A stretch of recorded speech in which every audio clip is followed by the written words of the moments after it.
నమస్కారం. న్యూస్ 9 టీవీకి స్వాగతం. దేశ రాజధాని ఢిల్లీ వీధుల్లో విద్యార్థులు రక్తం పారుతుంటే పాలకుల కళ్ళు ఇంకా ఎందుకు తెచ్చుకోవడం లేదు? దేశవ్యాప్తంగా సంచలనం సృష్టిస్తున్న నీట్ కుంభకోణం ప్రశ్న పత్రాల లీకేజీల వెనుక దాగున్న అసలు సూత్రధారులు ఎవరు? నేడు వికారాబాద్ జిల్లా వ్యాప్తంగా మారుమోగుతున్న నినాదం ఒక్కటే: విద్యాశాఖ మంత్రి ధర్మేంద్ర ప్రధాన్ రాజీనామా చేయాలి. ప్రజాస్వామ్య దేశంలో తమ హక్కుల కోసం జంతర్ మంతర్ వద్ద శాంతియుతంగా పోరాడుతున్న విద్యార్థులపై రక్తం వచ్చేలా దాడులు చేస్తారా?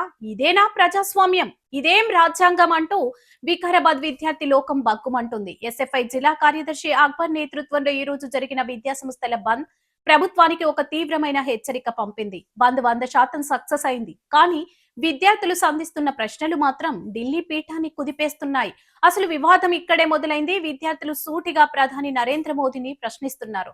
విద్యార్థుల ఆత్మహత్యలకు కారణమైన ఒక హంతకుడిని మంత్రివర్గంలో ఎలా కొనసాగిస్తారు? విద్యాశాఖ మంత్రి ధర్మేంద్ర ప్రధాన్ పై ప్రధాని మోదీకి ఎందుకింత ప్రేమ అని నిలదీస్తున్నారు.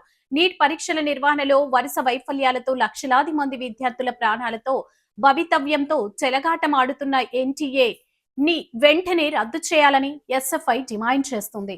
విద్యార్థుల ఉసురు తగిలిన ఏ ప్రభుత్వము బాగుపడిన చరిత్ర లేదు.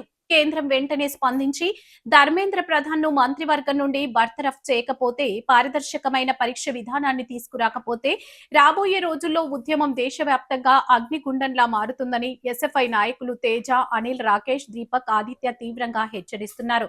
మరి కేంద్రం ఆగ్రహ జాలలకు చల్లారుస్తుందా?